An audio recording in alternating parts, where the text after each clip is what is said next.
Hello, everybody, and welcome back to the now I've officially decided to start calling the School on a Boat podcast. I decided to do some light research and see if the On Deck podcast as a title was popular, and the answer is that yes, it was. Apparently, specifically with people who want to talk about baseball, and so I thought that would be a conflict in brand. So this is the School on a Boat podcast. That seems to be decently free of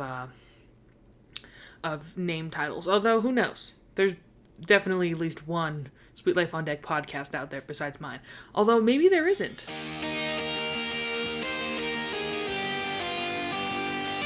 So I'm actually recording this 24 hours later after the previous episode. I did the other episode last night, and I'm doing the episode now. And it is also 2:30 in the morning again. I don't know how that happened. Don't let the light fool you. I have some very, very bright lights just off screen, making it look, nice and well lit. But trust me, it is pitch black outside. Also, as you can see, I've somewhat got my my room decorated finally. It's still a work in progress, and there's a pile of boxes behind me. We're working on it. The biggest thing I'm upset with is the fact that I can't get my lamp to work. So hopefully we'll get some cool mood lighting eventually. But anyways, if you're even watching, that is. I know it's a podcast, so not everyone will be watching. But today we are continuing the Cody Bailey discussion from where we left off in the previous episode. I figured since we're on a roll with Cody and Bailey, we might as well just keep going. So we are going to now detail the sort of arc that they go on throughout a good chunk of season 3.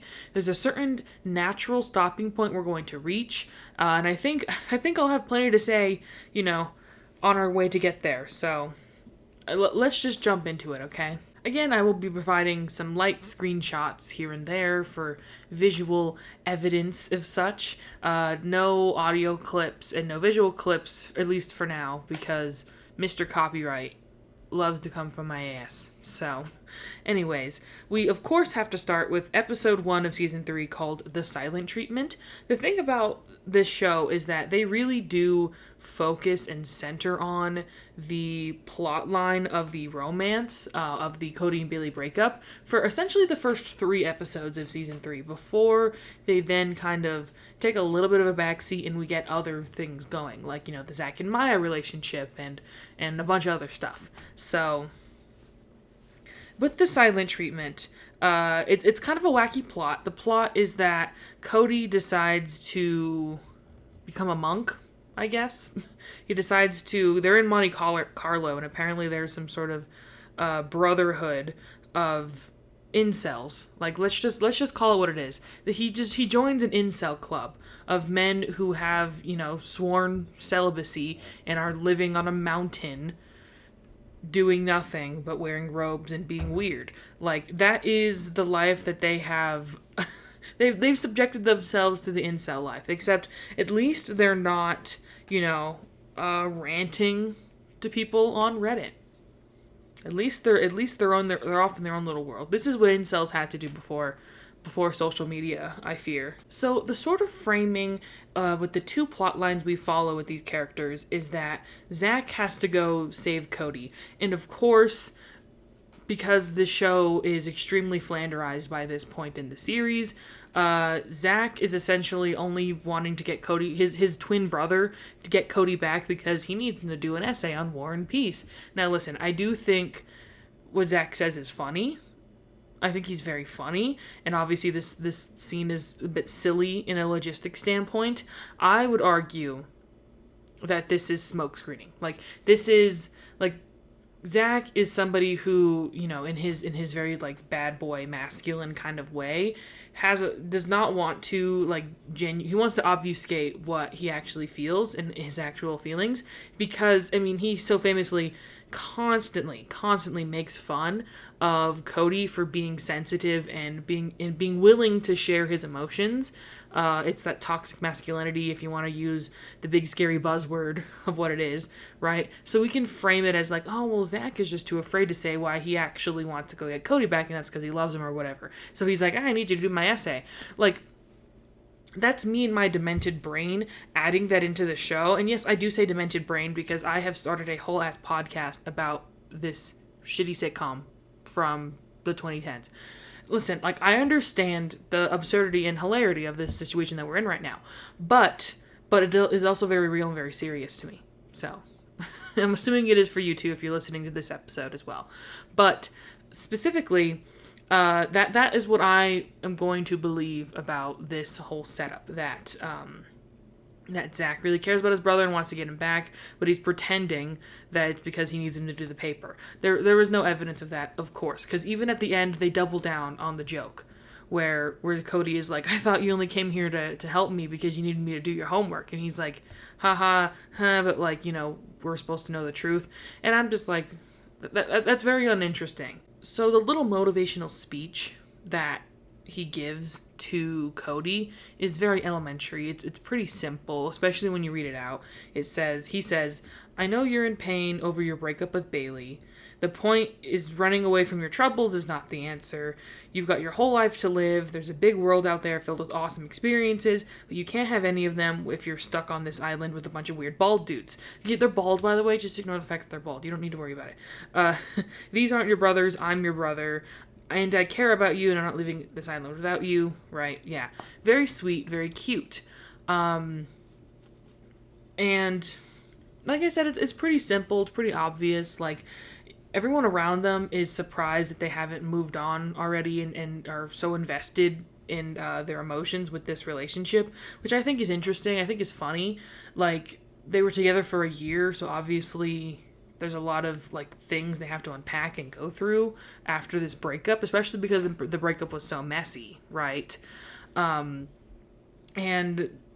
obviously people like Zach and London, who are the two main real emotional supports for Cody and Bailey respectively, of course they're naturally like, bitch, why you care so much, because they're at stages in their life where they're very shallow with their emotional relationships. They're like, romantic relationships. So it makes sense that they're like, I can't believe you're still not over her yet, right? And that is a sentiment that we get in the second episode of season 3, which is called Rat Tail. Now, the main plot of this episode is about a rat, of course. She's a mammoth, right? Sorry, I'm looking for my notes. Okay, here they are. Because the whole joke of the episode is that Cody and Bailey are trying to split joint custody with their science project, which was a test rat, a lab rat, right? Great show from Disney XD, let me say. Lab rats. Anyways, yeah, they have their pet rat, and they're trying to decide who gets to keep him in the breakup, right? And we kind of get a hint at this at the beginning of the episode when Bailey goes to visit Cody, and like they give each other like their stuff back, right? Like Cody has a lot of Bailey stuff, and Bailey has a lot of Cody stuff, so they're like, now that we're broken up, here's your stuff back, right? Because they're no longer in the mourning phase. Oh, I should also mention what Bailey does in episode 1, so let me backtrack a little bit. In episode 1 of season 3, Bailey and London have like a little girls' night in with Miss Tutwiler, which it's kind of interesting how kind of flanderized the characters are at this point in the series, to where they're hanging out with like their teachers and like the head of the boat with Mr. Mosby, right? Like, at least with Mr. Mosby, it kind of makes sense because he's known Zach and Cody for so long, right? But it is kind of funny to think that like Mrs. Tutwiler is like their best buddy or whatever, right? And they're like hanging out with her on their off time when they're not in school. I mean, if we were to follow the timeline of the breakup in Paris, I guess they're on winter break. Like, I guess Christmas is happening around this time.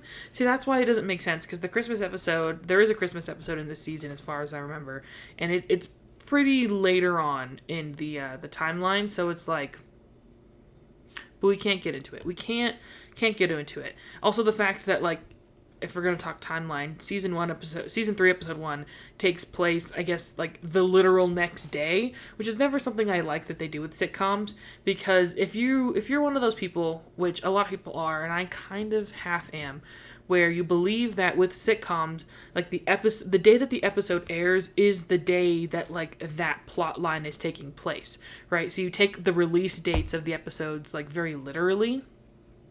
Obviously that immediately fucks up the timeline extremely, but you're also throwing that out the window as soon as like you have a 5-month or a 3-month break in between production and airing schedules, and you say that something happened like 10 hours ago. Like that's literally what Bailey said. She's like that, like we broke up 10 hours ago. And I'm like, but it doesn't matter because we're not going to care about it right now. We're not going to touch it. We're going to put a pin in it and we're not going to worry about it because holy shit. the whole timeline thing is so wacky.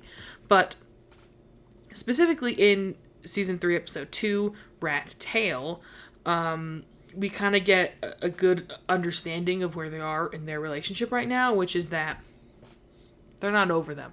They clearly still have a lot of sympathy and care for one another, even though that's shown in a very sitcom way. And they put in juxtaposition these two interactions with London and Bailey, and then later with Cody and Zach. So Bailey says, like, I can't believe I wasted a whole year of my life with him because Cody lost the rat, and everyone's freaking out because there's a loose rat on board. And she's like, I can't believe he would lose the rat. Like, I can't believe I wasted a whole year of my life with him. And London says, yeah, and now you're wasting my life talking about him. Look, why don't you just forget about him and move on? And we don't know exactly how far it's been since the breakup, but it's still very fresh and new in their minds. So it definitely makes sense that, like, they're not over them. But I think that kind of the point of mentioning that they're still hung up on this relationship and they're still mourning the loss of this relationship this far out, basically, from the breakup, which isn't even that much, but still, this far out from the breakup, is because of how big of a deal they saw this relationship as, how serious it was for them, when for a lot of high school relationships it probably isn't, if that makes sense. Like romantic relationships aren't that serious, right? And of course, both of their friends that they're talking to are like on the complete opposite sides of that world, right? Like London has basically never had a serious love interest, maybe once with the magician guy, but of course he was never seen or heard from again after the one episode he was in. So, like, clearly romantic relationships outside of the superficial are not something that she's really interested in, especially at this point in the show. Which, by the way, when it comes to London, I have a lot of thoughts on her, and she'll definitely get her own episode. I wonder if each character will get their own episode. Most likely not. But I think London will definitely get her own episode, because there's a lot to unpack there with the idea of that she's pretending to be dumb. She's putting on the affect of being dumb. And we'll probably touch on that a little bit. But yeah, this is mainly about Cody and Bailey. But yeah, London's like, you should move on from Cody. Like, you should, it's kind of annoying that you're still so hung up on him. And I agree. You know what? To a certain degree, I agree. If you guys are going to be broken up, you're going to be broken up. You can't be constantly yapping about, But at the same time, I also understand. I get both sides, where it's like, when the relationship is done, you have to move on. You can't let it, like, basically ruin your life, the memory of this relationship. But also, they do need the proper time to heal, of course. So this is the part that I really enjoy, is where we kind of get, like, in-depth breakdowns of, like, we get like a little 3 adjective list of how they feel about each other now that they're broken up. And it's so juicy and detailed. So Bailey says he's controlling, obsessive, and pompous. And that's very true. Bailey, you read him for filth. Like, that is so true. He is. controlling. I said this in the episode. I didn't even remember that she literally said that he was controlling in an episode. I when I recorded it last night, the breakup in Paris one, where I said that he's controlling, because he is especially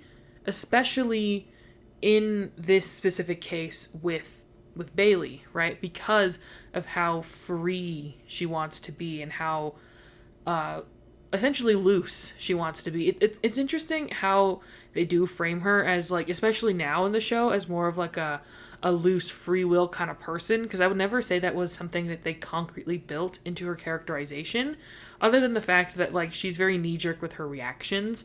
When she feels something, she immediately just reacts to it. I think I intended to mention the movie in the previous episode, but I forgot to, and that's because as you guys know, I hate the movie with a fiery passion. I think it's one of the worst things that Disney Channel's ever made. Famously, if you saw my final ranking of every DCOM, because I watched all 120 of them, famously, I think it's in the bottom 10. Like, it's that bad. It's genuinely one of my bottom 10 worst DCOMs. It's so bad. But we see that characterization in the movie, at least, that Bailey is very quick to impulsively react to things to a certain degree. Like, she full on blocks his ass after just like a brief miscommunication, right? So, anyways, I find that to be very fascinating. He is controlling and obsessive. These can all be applied to specifically the issues that they had with the breakup in specific.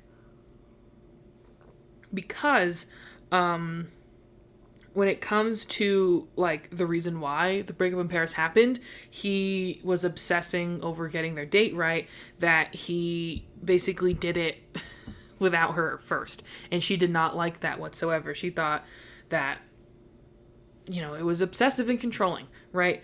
And then pompous, I would say that applies to the idea that, he always thinks he's better than her, that he is has the utmost knowledge on any single thing that's ever happening.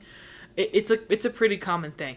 I didn't even mention in the previous episode, another example of him being like, I know more than you, girl, was the Lost at Sea two-parter, where they are on the life preserve, and they're trying to decide which way they should have the wind sail in to, like, figure out which direction they should head in. And Cody is like, I know more about sailing because I grew up on the East Coast in Boston. And you lived in a hotel. Like, bitch, you don't know shit about sailing just because you grew up on the fucking East Coast and she grew up in Kansas. Like, that's some bullshit right there. That's a stretch if I've ever heard one. The Lost at Sea two-parter needs its own episode. That's for sure, because there's a lot of interesting stuff in there for sure. However, but that's an example of him being I guess, pompous to a certain degree, right? Being higher, seeing himself as the peak of humanity or whatever, right? But as soon as London hops on with criticizing him as well, Bailey goes, well, maybe you shouldn't criticize him. This is right, because Bailey goes on that list of, like, she's controlling, obsessive, pompous, and then London is like, yeah, he's whiny, scrawny, creepy, which, I mean, creepy I definitely would agree with, and makes, like, some offhanded joke, and Bailey's like, well, you shouldn't judge him for that because of this, which causes London to immediately react with, you're so not over him, which, yeah, duh, but, like, as a kid, that like, I was like, oh my gosh, like, I was freaking out about this idea that, like, I don't know, it was just juicy. It was juicy details about their relationship that, like, I was just absolutely eating up as a kid. So it's very fascinating. Very quickly after, we get the scene with Cody and Zach, where Cody is like, I am so done with her, and Zach is like, glad to hear it, and Cody says, I'm gonna stop talking about her completely, and Zach is like, thank you, because you keep ranting about her. And Cody says, I mean, she's impulsive, irresponsible, and reckless. Now, would I describe Bailey as this in the first 2 seasons? No. Throughout the show before the breakup in Paris, I don't think I would actively describe her as any of those things. I feel like she's always been, and this goes back to what I said in my original video and what I kind of tried to walk back but still kind of stood strong with in my previous episode, which is that they don't really give a lot of characterization to Bailey outside of her relationship with Cody. She is just generic girl character and then generic smart person, right? Just a way to write simple jokes. These are kind of things you need to have in a sitcom so you can quickly get the episodes out, because these episodes being written so fast and having such like a streamlined, kind of situation, it inevitably is going to have that be the case. So that's one of those things where you kind of just have to accept the fact that they're just going to make a lot of stereotypical quick jokes. And I mean, they make me exhale out of my nose, so I don't mind them. But because of that, I really don't feel like we get as much characterization as we probably could have and maybe should have with her. But for sure, in the Breakup in Paris finale, I could say that her actions were impulsive, irresponsible, and reckless. Maybe irresponsible. You know what? Yeah. Because I think this goes back to the idea of if she cheated or not, which is something that I still don't have an answer on. I mean, I literally did just talk about this 24 hours ago, so, But, yeah, the question of did she actually cheat on him? The fact that we're having this debate in the first place means that, like, it was a pretty impulsive and reckless decision, right? For her just seeing Cody with another girl. Of course, it was in a pretty compromising position, for being completely honest, how he was holding London in that scene, right? It makes sense that, like, she would be upset with that, obviously. But the fact that she also, the fact that, she let it go for a whole day, too. I'm pretty sure it was the next day. She's still upset about it. Still mad over it, literally talking to herself. It's one of my favorite sitcom things ever. At the start of Breakup in Paris Part 2, she's like, no one she knows. She's surrounded by background characters. She goes, I can't believe Cody cheated on me the day before our anniversary. And then Mr. Mosby walks in. And I'm like, why couldn't she be telling this to him? Makes no sense. But anyways, it's for that final joke where she reads the card and the bouquet of flowers from Cody, and Mr. Mosby's like, oh, how sweet, for her to then stomp on it and crush it with her feet, and he's like, oh my gosh. Like, that's the only reason why she talks to herself. We have to understand that that's how these shows work. But yeah, I remember back when I did my first initial rewatch, which was already 2 years ago, because that's when I, started working on the video. I was like, what is Cody talking about? I really did not like Cody for season 3. I think I've warmed up more because I understand more, and I find it more fascinating than I do enraging. But I found that stupid. I was like, what is he talking about? He's just inventing problems for Bailey. But no, I do think that it's a decent way to describe her actions in specifically the 2-parter. And to a certain degree as well with Bailey, although I think her problems with him do trace back a little bit further. But that's my opinion. So,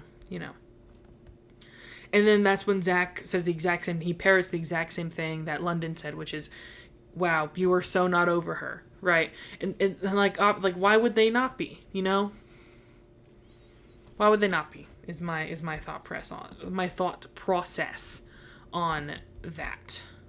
Oh, right, by the way, to conclude the rat part of the story, which was supposed to be the more important part of this episode, they decide to give their child up to, remove custody and give their child up for adoption, and Kirby ends up adopting Buck, was the name of the rat. So... and also in this episode, they agreed to stop bickering because they were fighting with each other a lot. In the scenes that they were in this episode together, they were fighting a lot. And of course, it was about the rat. So, this is when they basically decide to be friends and be amicable with each other, right? So that's cool. Next, we get season 3. I don't know why I keep saying season 1. Season 3, episode 3, So You Think You Can Dance. Is that what it's called? Is it really just named after the TV show? I might have to correct myself in the future for that. But yeah, this episode is about a dance, so I guess it's fine. It makes sense. They're having a school dance. Famously, this is also Mr. Mosby, Miss Tutwiler relationship episode. This you could argue that that's actually the A plot, and the Cody and Bailey stuff is the B plot. I find it very fascinating how they marketed this episode, because I remember the advertising, and I did look it up again because this episode was advertised to hell and back. They did not shut the fuck up about this episode for some odd reason.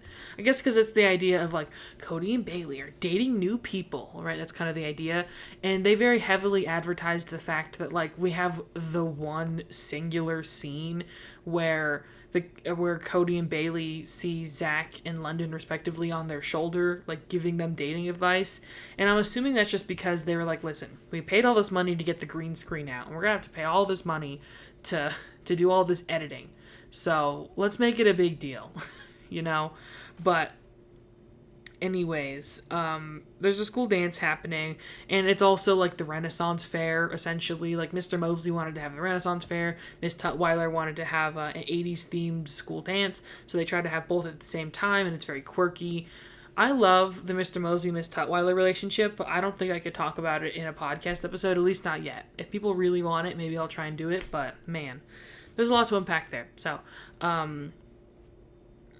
they're immediately like made insecure by the idea of the dance because of, again, Zach and London. I find it interesting that they very like intentionally kind of paired these two up as like best friend types, because I've said this before in my video in my original video, and in later in other moments where like they really separated Zach and Cody to the point where they were basically like on the same level as like a best friend character would be. They weren't actually brothers.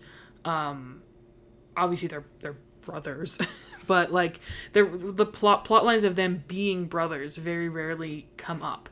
I think the only time it really would come up is when Zach would do like pranks or be like mean to Cody, because if they were just friends, you would be like, there's no reason for them to be friends anymore if this is how he's behaving, right? In my opinion, I guess, or in my thought process.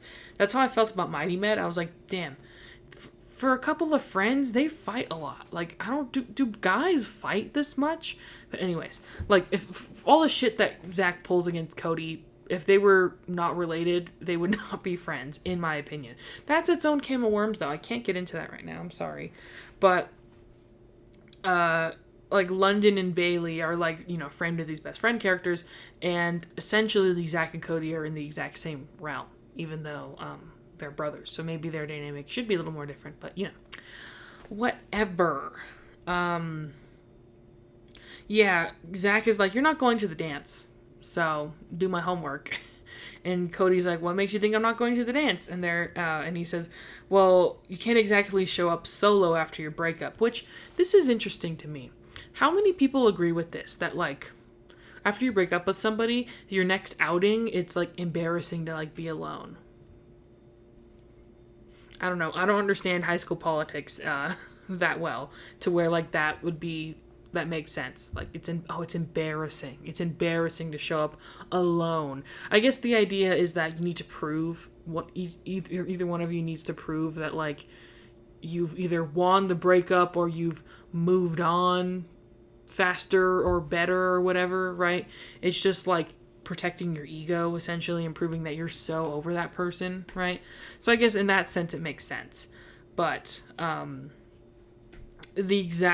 doing the parallel thing again where they're really pairing up, especially in this third season, they're pairing up Zach and London a lot, which again is its own that's its own episode, and that's a problematic one to say the least. But you know, Zach and London are always on the same wavelength, and they're, you know, London's also like, do my homework because you're not going to the dance, and Bailey's like, I'm gonna go to the dance, and yeah, London's like, you want to go to the dance by yourself after a breakup, that is loser behavior. And so now they're all like self-conscious and they're like, well, I guess I have to find a date. But they're struggling to find a date because the idea is that the two of them do not represent the conventional like standards of courtship. They do not, that is not their main motive essentially when courting someone. Which this episode very fascinatingly brings up like gender roles in a very interesting way that I'm not going to get too heady about because I definitely could. But basically the two see each other, and Cody's like, I totally have a date when he doesn't, and Bailey's like, yeah, me too, and she doesn't, right? So then they have to get advice from their respective problematic besties. So, Zach says the bigger problem is that you're too nice, he says to Cody. Because Cody is like, I feel like girls like a nice, smart and sensitive guy. And Zach is like, he calls him effeminate, is what he says. He says, you're the sister I never wanted. And that's something to break down is that the way that they, way Cody makes Zach makes effeminate jokes about Cody a lot in season 3 in a way that he never had before, and I think it's very interesting and whatever. This idea that Cody is too sensitive. He's not, strong enough and what's the word? Intense enough, I guess is the word, right? Zach is like, you're the girl's like the whole bad boy thing that I've got going on. And from what I pick up from that is that how Zach sees it, he thinks that women want somebody who will take lead in the relationship, right? Because the advice he gives him when he's the devil on his shoulder, right, which I guess we can just say is happening in their mind, it's not real, is don't ask her to the dance, tell her that you're going to the dance with her. And it works. She's like, wow, that's amazing. That sounds great. So the idea is that women like men who take charge in their relationship, right? That's the framework that Zach is coming from. But then of course, both of them immediately get too toxic with it. And Cody with this girl is just outright being an asshole to her. And just demeaning her and thinking that, she'll just take it because, that's just what men and women are like. And, yeah, she's like, fuck you. Anyways, for London's advice, she says, you scare men away with your smarticles, is what she says. But by being smart, you scare men away. And she says that sometimes I act dumb to get a guy. Again, see, there's those little Easter eggs they lay throughout the show, hinting at the fact that London actually is a lot more aware than people assume she is, and I think it's quite smart. But that's a discussion for another day, of course. So I think this idea of Bailey, you're too intimidating for men, and you scare them away with your smarts is very fascinating because, again, it also speaks to that idea of men don't want a woman who is competent enough to make their own decisions and are intimidated by somebody who is on the same level as them intellectually or, business-wise or whatever, right? They feel emasculated by a woman who is powerful, essentially, right? So you have to play down those elements of yourself to be approachable to guys. Very, very fascinating stuff. This wasn't the breaking down gender roles podcast, but I mean, the episode brought it up. So it kind of frames their relationship in an interesting way, I think. This idea that the reason why they work so well together is because they don't care about these things. These stupid rules of heterosexual romance just don't apply to them and their lives and their connection because they connect on a deeper level. I would assume. I'm gonna be honest with y'all. Y'all know how much I love this ship. I've literally been yapping about it for hours, but we don't see that. We don't see them connecting on a deeper level outside of the surface level to a certain degree. Although I'm willing to change my opinion on this and collect more evidence. So put that thought on pause. of, like, we haven't seen the deeper romantic connection that they have outside of, like, infatuation and knowing similar things. Like, you know, they're both smart. So they both finish each other's sandwiches when they, you know, are in class and stuff. But again, willing to be open to having my opinion changed on the fact that, like, we don't see more in-depth information on them. But anyways, yes, they take their respective toxic besties' advice, and it leaves them nowhere. And at the dance, they're alone, and as Woody classically always says, it's a bit awkward. It's awkward. Awkward. Right. So anyways, next we finally take a bit of a respite. We have a bit of a break from the whole Cody, Bailey, blah blah blah. And we get some Zach romantic storylines, which is so good. I'm definitely gonna make a Zach and Maya podcast episode. I don't know if it'll be after I'm done talking about Cody and Bailey. It might be. It very, very, very well might be. We're going to probably go a little bit out of chronological order because I might have to circle back to season 1 when they're not together, but I might not have to. It depends. It depends on how things work out. But we skip forward to season 3, episode 7, which is Computer Date. Now, I don't want to talk about this one because it's so weird, and also really, like, weirdly, like, prescient to the modern day. I think I might have called it dated when I had to briefly mention it in my first ever video, but it is scarily prescient, I guess, these days. So this is an Arwen cameo, which, again, I wish the episode was Arwen weren't just, like, so weird. Like, they didn't come up with, like, these weird, bizarre plot lines. Wish she could just, like, show up, but, you know, whatever, I guess. This is also an episode that doesn't have Bailey. I'm pretty sure Debbie Ryan was filming a movie. I'm pretty sure she was filming 16 Candles. I could be wrong, though. So that's why she's not in, I think, 4 episodes, actually, of season 3. I know for sure she's not in this one, and she's not in the next one. So in Computer Date, Cody dates an AI girlfriend. He gets an AI girlfriend, which, you know, you already know the modern context to that. Apparently that's like a thing a lot of people have been doing right now recently, is AI girlfriends or AI husbands or whatever. But at the beginning of the episode, Zach found a girl and got her number for Cody, and Cody's like, why can't you understand that I'm just happy being alone, when he's clearly very not happy. But he doesn't want to date anybody else at this point. He's like, at the beginning of this episode, he's like, I'm not over Bailey. I do not want to think about any other woman besides Bailey. He literally became an incel. Which, that term means, like, involuntarily celibate, right? Like, that's literally what he was doing in the premiere episode of the season. So, I'm not wrong when I call him an incel, at least in that episode specifically. But afterwards, after Arwen creates this AI and Cody falls in love with her, he realizes that he has to stop it because, you know, duh.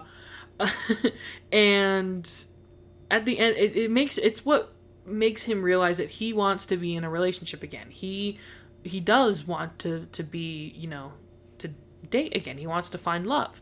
But he's really heartbroken that, like, this situation was so bad, because it was. So that is kind of the only importance that this episode has to the plot. If it wasn't for that, it would just be a filler episode and I wouldn't be talking about it. But it does set up the fact that he does, you know, want to be in a relationship again. And I think that's very important. But I usually skip this episode because I'm not a big fan of it. But, you know. Next we have season 3, episode 8, Party On. This one has Bailey in it. Party On, she's in. Love and War, she's not. So that's 3 episodes for sure that she's not in. But in Party On, they're in Germany, I think.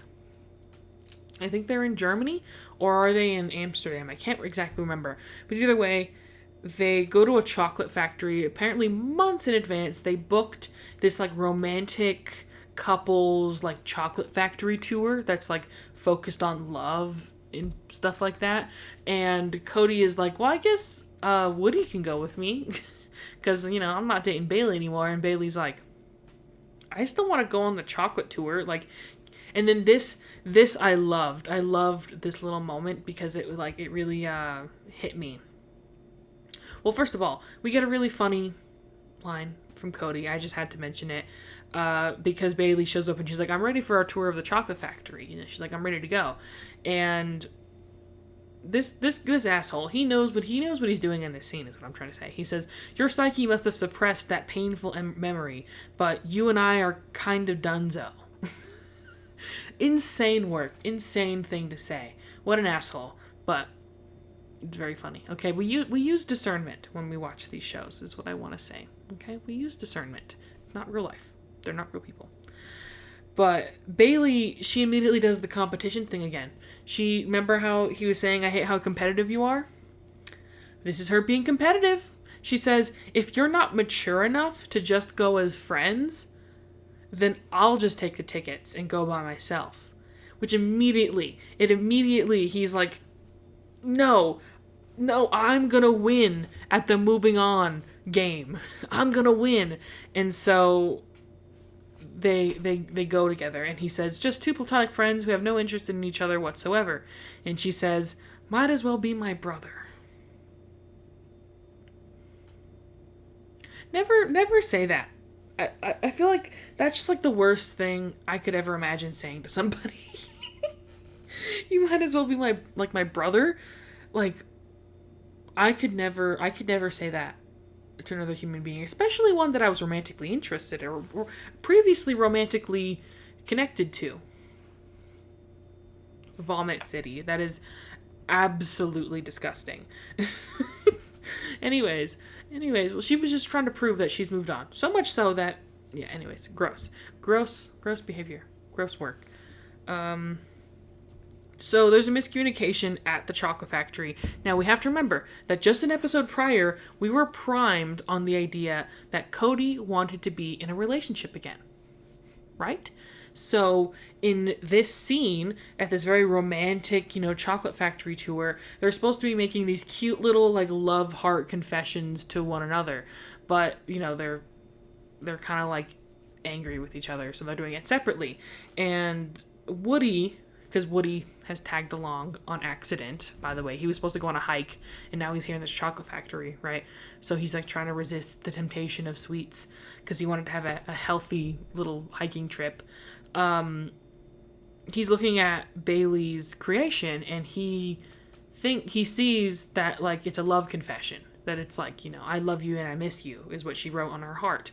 And he tells this to Cody, and Cody thinks that it's about him immediately. Which I can understand. This could be self-absorbed Cody moment, but that is what everyone's doing. They're making little love messages to the people that they're with. So I can see why it would make sense that he would think that she was making it for him, but in reality she's making it for her father, which I don't know. Again, the timeline's funky, but there is to explain the episodes where she's not in, they explain it as she went to go visit her family in Kettle Corn, Kansas, which is funny because she ends up doing so, again. Yeah, she ends up doing so again, for the Kansas 3-parter. So that's it's interesting how that ends up working out, because how often can you get these flights from apparently a different continent all the way to Kettle Corn, Kansas. Anyways, sorry, that's my computer again. So I'm assuming the idea is that maybe possibly this episode is taking place before she goes to Kettle Corn, Kansas, which is why it makes sense for her to be making this for her father, because how else is her father supposed to receive this cute little "I love and I miss you" message that's made out of chocolate? Is she gonna mail it to him? It doesn't matter. Either way, it's a miscommunication. So Cody makes a love confession to Bailey, and he gives it to her first, and he's like, so we now understand how each other feels, basically thinking that they're gonna get back together essentially, and she's the one who has to be I thought we were just friends. And Cody gets really mad because, remember, like I said, he gets very aggressive when he is mad, and he lashes out in anger. So he immediately like breaks the heart and like shatters it into pieces. And of course this is very upsetting to Bailey, so she does the same back to him and she says, "Cody, you broke my heart." Because of course she had to say that, right? And Cody responds with, "Well, you broke mine first." And obviously she's still holding the chocolate heart. So he was obviously talking metaphorically, like his personal heart. And that is what gets me, because like at this point in the story, I kind of mentioned this in my review of their relationship, my breakdown of the relationship in my video, and it's part of me is kind of like a little bit, the idea of when they realize how ridiculous their fight was and who was to blame for the fight, right? Obviously it's equal, 50-50. But at this point, Cody is still very clearly, obviously, like, you were the problem. You cheated on me and then accused me of cheating. And you ruined our relationship, right? He literally says that, like, you ruined this wonderful thing that I tried doing with this fight, is what he says in the breakup in Paris, right? When it's like, you were the one, you literally started it. She didn't show up angry, ready to fight. You know what I mean? But clearly y'all had to have some sort of discussion anyways, right? But yeah. Equal damage, in my opinion, between the two of them in this situation of the breakup in Paris. Right? But I think Cody is still under the assumption that, like, you did this to me, and I'm very mad about that. And I think, you deserve, you did this to me, essentially, is how he's seeing it. He's very, very much feeling like the victim in this situation. And as to how Bailey feels, it's very interesting, because I think it's a situation of we don't get to see her as much, obviously, because we literally have multiple episodes where she's not in this season. So obviously, like, moments where we might be able to see her ruminate on the relationship, we're not going to get to a little bit later. In a bit, we'll talk about it. So right now, as far as we're aware, she's still sad that the relationship is over, but is fully willing to try her best to move on, right? And God, this is where it gets messy. This is so messy. Cody has a change of heart after this. So, like we said, he got primed on the idea that he is lonely and he does want to be in a relationship again. And then he thinks that that's going to happen again with Bailey, and he feels betrayed. So because of this, one episode later, in episode 9, Love and War, actually, one thing I should mention. That episode about the chocolate factory, party on, that's the Sean Kingston episode. Truly a cursed episode, if I ever... And it's the one where Zach and Maya get together. So we'll have to talk about this episode again, but God, the Sean Kingston episode, man. It's insane. It's an insane piece of television. And then immediately we follow up with Love and War, which is famously the episode that broke my brain. If I hadn't seen Love and War in, is it 3 years already? 3 years, not 2 years, 3 years ago. If I hadn't seen Love and War when I did, like, just hours after watching, like, an episode of Euphoria on Euphoria Sundays or something, I was watching this show to detox my brain, and instead it gave me more poison. If I hadn't seen that episode when I did this, I wouldn't be doing this right now.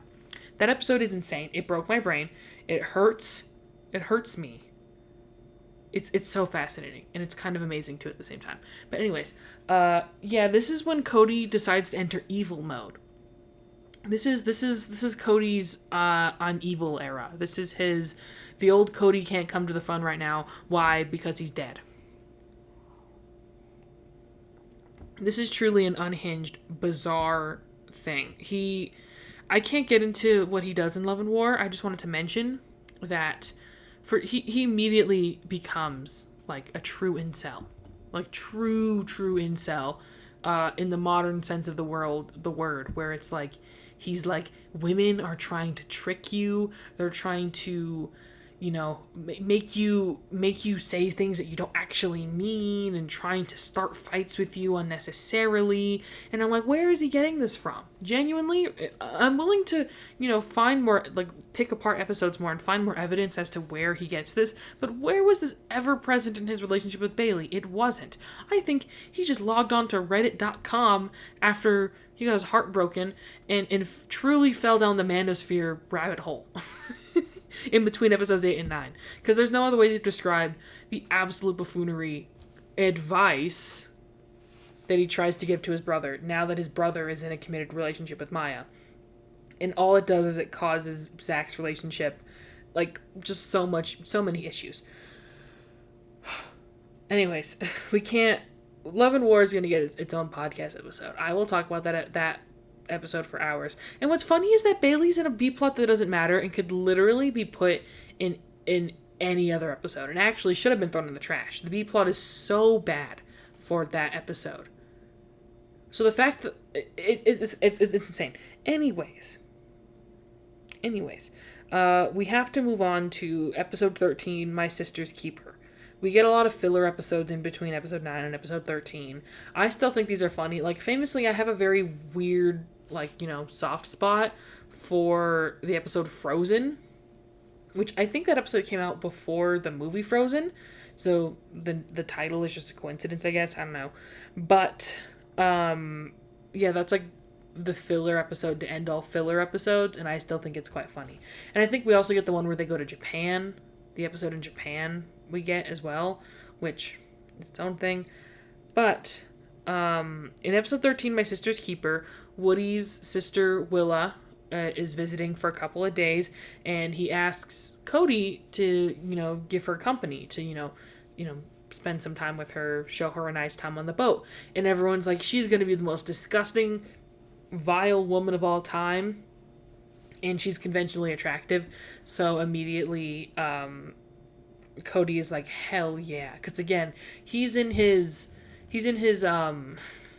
all women are evil, soulless creatures phase right now. So he's willing to entertain this relationship, and the whole joke is that he is getting this connection with this girl, and then she ends up actually secretly being gross, right? She's conventionally attractive, but she's also like a conventional understanding of what being gross is, or whatever, right? She's more like Woody than they thought, or whatever, right? And it's that classic sitcom storyline of like, I can't not see my gross roommate best friend Woody when I look at her, right? Which probably happens to a lot of people, but still interesting framing. And I it's not framing that I like, right?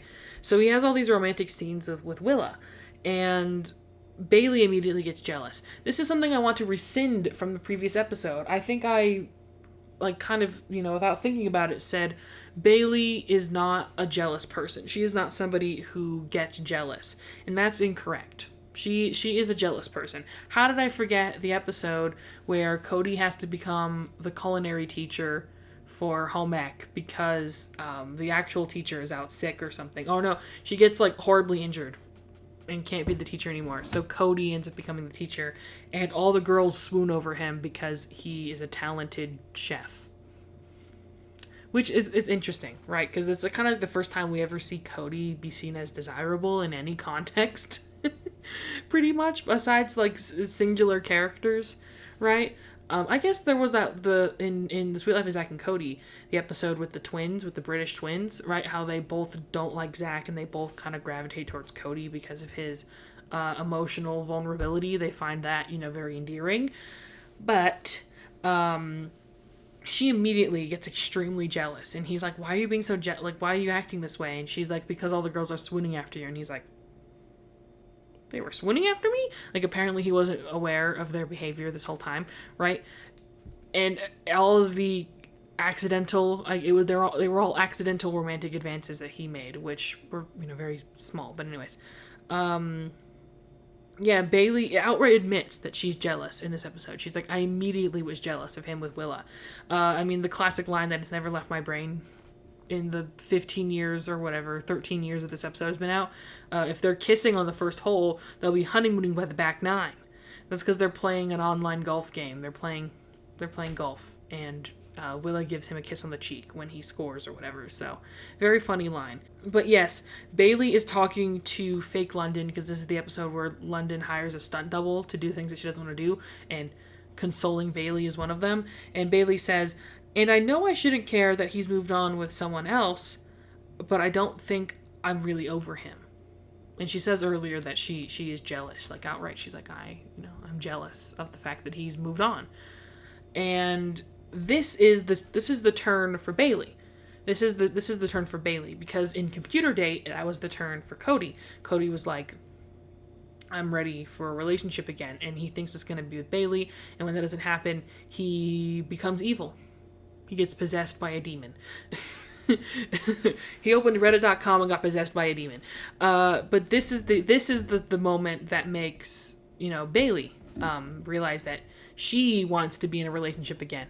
And it's specifically with Cody, because I think Cody being in evil mode and being possessed by a demon in this episode is like basically the party on scene where he gets emotionally just destroyed in a public space by Bailey, by her saying, like, we're just friends, I wasn't doing some love confession to you, makes him very upset and mad.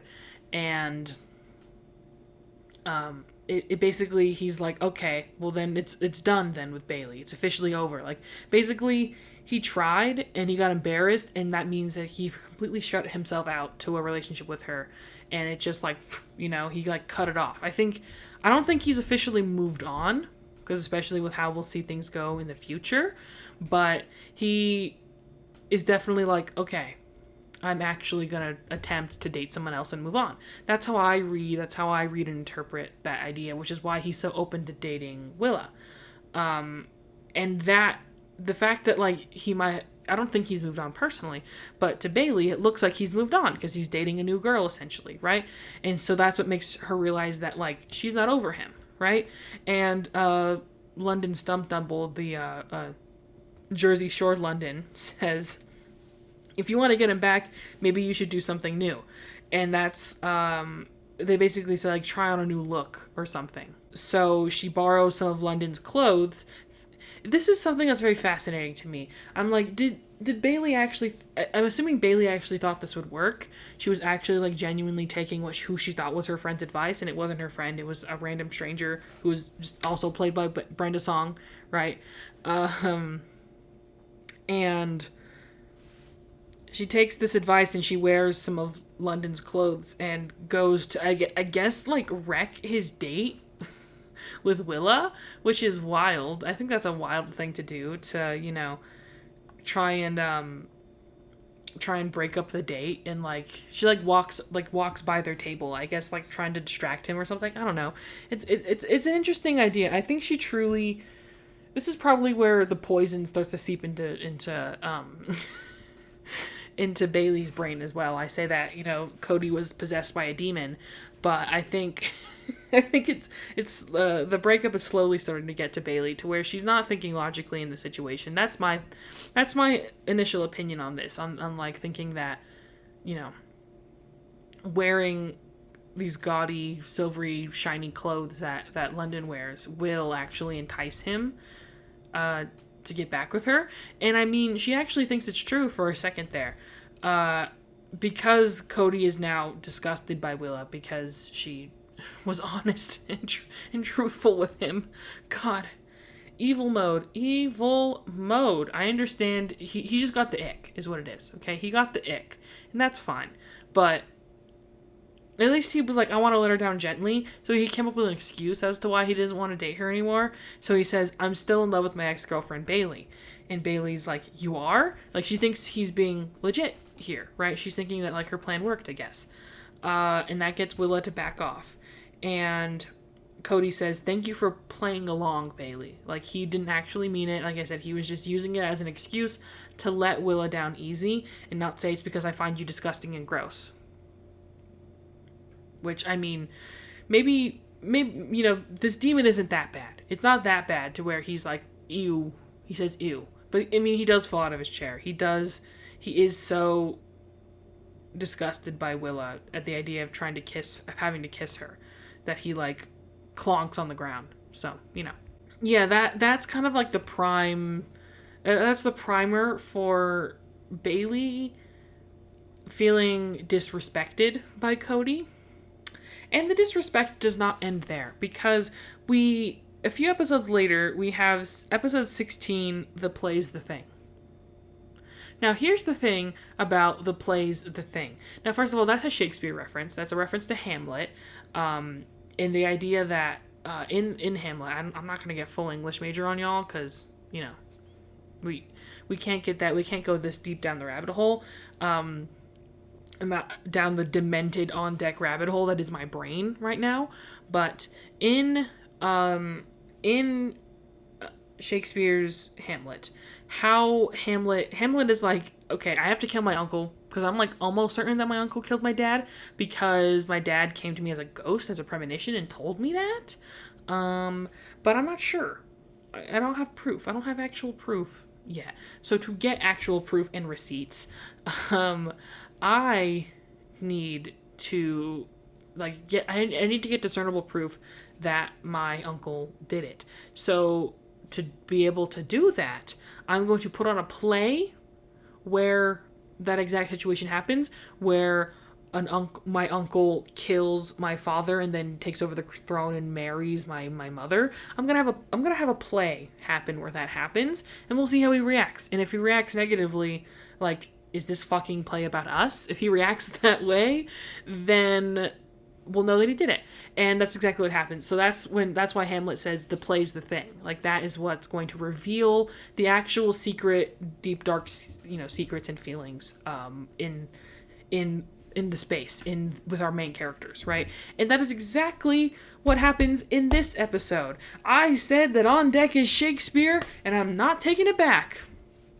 So Miss Tutwiler, being a horrible, horrible role model and teacher, is in love with Cody's play. She says, "Your tortured, touching drama about hearts torn asunder was so brilliant." Considering what the play, I'm side-eyeing you, Miss Tutwiler.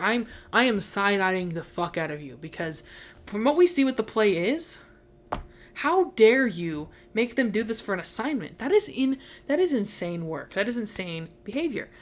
Because, I mean, it's very funny. It's one of the funniest sequences in the show for me, because it is just so insane and horrible and disgraceful. But it's so funny. It's so funny. So, all the characters are obviously thinly veiled characters of the real life people, right? So, the main characters are very obviously Cody and Bailey, and it is a very vengeful, misconstrued representation of the breakup in Paris. It's like, and you know what? Listen, this was a vent play. This was Cody venting. Okay, this was him venting, and apparently this was like a one-act play. I think they all had to write for their a school assignment, and like Woody's apparently was also him venting, and he got sent to the counselors. Woody gets sent to the counselor just for saying that he wants his stepdad to die, and Cody does a very similar thing, and he doesn't get sent to the counselor's office. He gets it fucking performed in front of the whole goddamn boat. Mrs. Tutwiler, I'm side-eyeing you. We obfuscate that so fast. Like, they don't even mention the fact that she's forcing them to do all this, and she loves this play. And she skips out on it halfway to go, have a kiki with Mr. Mosby, which, good for her. I'm glad that this is the episode where they get together, but yeah. Anyways, so he literally I can't do this, y'all. It's 3 a.m, and I am losing my mind over on deck. So these characters are so thinly veiled that he casts his literal twin brother to play his self-insert in the play. Like, the husbands of Marilyn Monroe weren't this obvious when they wrote their plays that were obviously about her, right? And And of course, he literally casts Bailey to play her self-insert, and she refuses, which fair enough, like, damn. And she doesn't even want to do the project, but Mrs. Tutwiler says she's going to get an F if she doesn't do something. So she makes the cheapest, lamest sets imaginable, which I'm good for her. She literally draws on some cardboard with a Sharpie and is like, here's your set. Fuck you. And good for her. But we see how, I guess, Cody sees her in a fit of blindless rage when he wrote this play, I guess, because the specific line, I didn't even screenshot it because I didn't want to, but the specific line he says, where he's like, for Paris is full of men, and I plan on shaking my bonbons for each and every one of them. Crazy work that they got that in an episode of they got that in an episode of Zack and Cody on Disney Channel, because that's an insane line. But at the very end, he kills her off. He breaks things up. He's the one who breaks up with her, which is true. It is. And she is so heartbroken, and she falls off the rail and dies. And this is the last straw for Bailey. This hurts her so badly. This genuinely hurts her beyond belief. She says, I can't believe you hate me so much that you killed me off. And yeah, that is truly, again, this is Cody on evil mode. This is Cody possessed by a demon. I can't describe why else he would do this. Why he would, it's insane work, really it is. And at the end of this episode is when he gets the revelation, I guess, that maybe, just maybe, he was wrong to be so harsh with her. Now, I said that I was also on the fence with whether or not Bailey should be held accountable for her possible or not possible cheating, but it is true that he was very mean and very vengeful, and yeah, his thing, which, you know, set off the whole fight, which is that he practiced their date with another girl, which is something that she did not like. This whole time, he was under the assumption that, like, it was cool and fine that he did that, and she overreacted, and she was the one who was wrong for feeling that way. I mean, as we can see, it's not even mentioned in his play, as far as we're aware. We don't see the whole play, obviously, but it's not mentioned in the whole play, right? That like, he did that.